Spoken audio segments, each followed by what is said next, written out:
connaissez le mot de Woody Allen, j'ai lu GRLP en 20 minutes, ça se passe en Russie. Donc je vais faire le même exercice en 20 minutes, 35 minutes. eBayCity, c'est un projet européen, une dizaine de laboratoires répartis un peu dans l'Europe, beaucoup dans l'Europe du Nord, Scandinavie, Danemark, etc. Un projet qui a duré 5 ans, 2006-2011.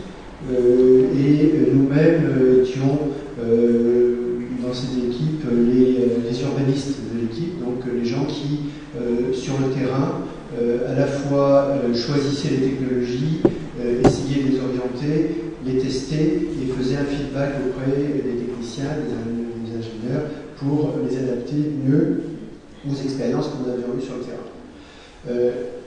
J'appuie là-dessus. On a passé dehors. Alors je passe très vite, juste pour vous dire l'explication en 3 diapos de la technologie utilisée. Donc tout d'abord, l'intention était d'utiliser des technologies de réalité mixte et de les amener sur le terrain. Donc pour les amener sur le terrain, nous avons imaginé une tente au sein de laquelle les technologies sont abritées. Les technologies, ce sont les suivantes: une table interactive sur laquelle il y a le plan du site sur lequel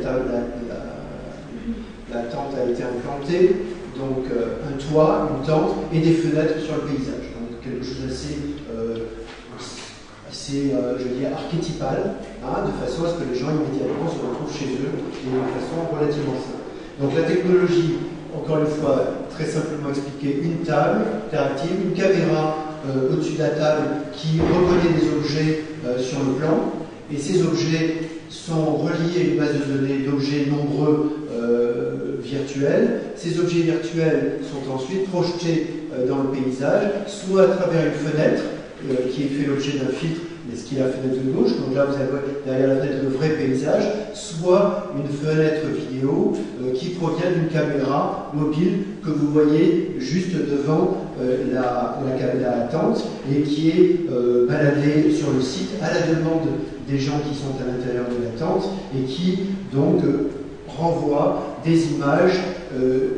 Donc vous voyez la table, les objets qui sont posés sur la table par les participants. Chaque objet représente un objet virtuel dont vous voyez l'écran et qui peut contenir des dizaines, des centaines, voire des milliers d'objets, mais que l'on a réduit à titre expérimental à quelques dizaines.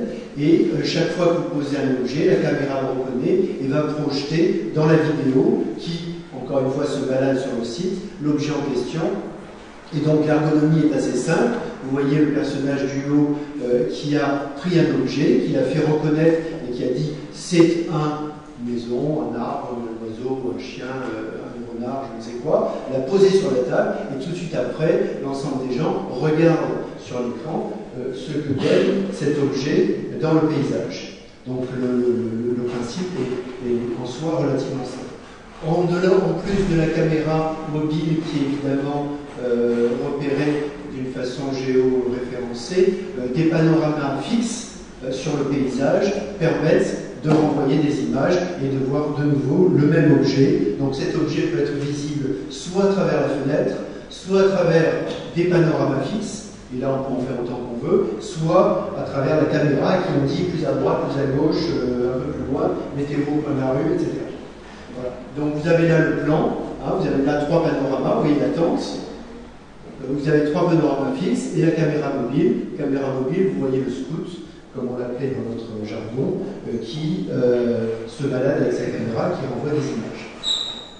En plus, il y a un mur interactif qui permet aux gens d'aller chercher des images, de les choisir et de les renvoyer, ou même de les télécharger.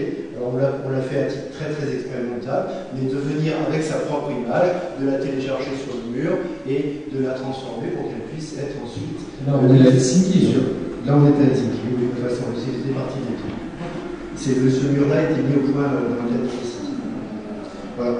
Donc, j'ai vu la puce.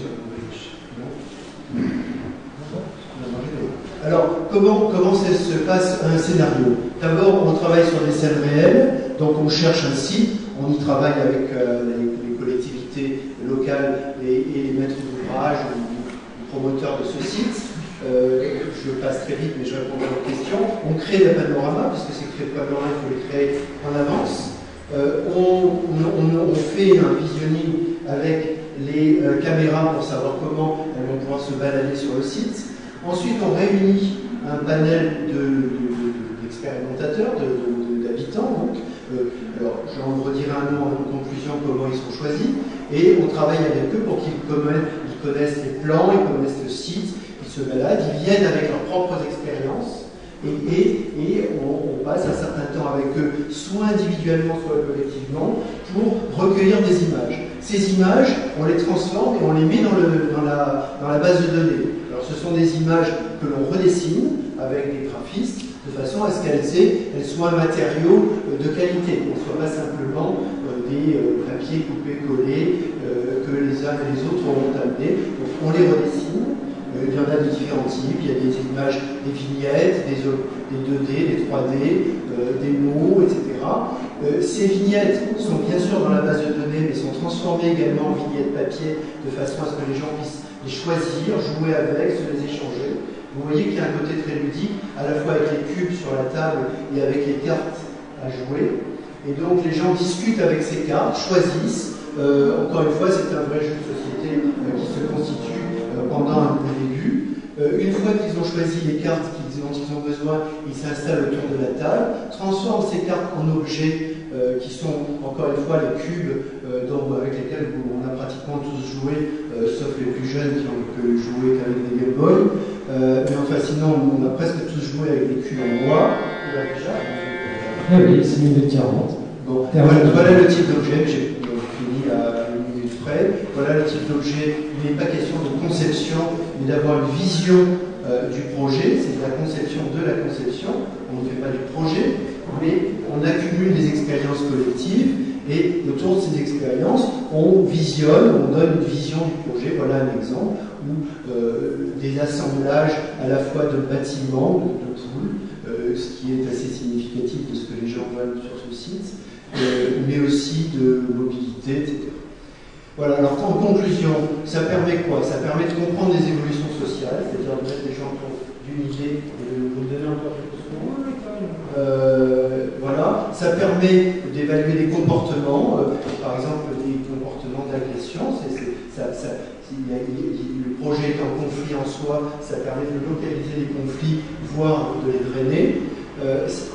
Ça permet de produire des scénarios. Là, le rôle du scénario, c'est qu'il y a aussi un rôle de formation. Et puis, ça permet de travailler in situ, c'est-à-dire directement, les gens sortent de la tente, vont se balader, reviennent. En ce sens, l'idée de balade qu'on a entendue ce matin est tout à fait d'actualité. Et ça permet de jouer avec des choses très simples, voire presque régressifs. Ce qui met tout le monde autour de la table à peu près au même niveau qui est celui du jardin d'enfants. Et de gommer un certain nombre de disparités. Ça permet d'utiliser des matériaux d'inspiration, c'est-à-dire qu'ils vont à la fois amener le lien avec l'expérience, mais aussi à poursuivre cette expérience dans la vision du futur. Ça marche plus là.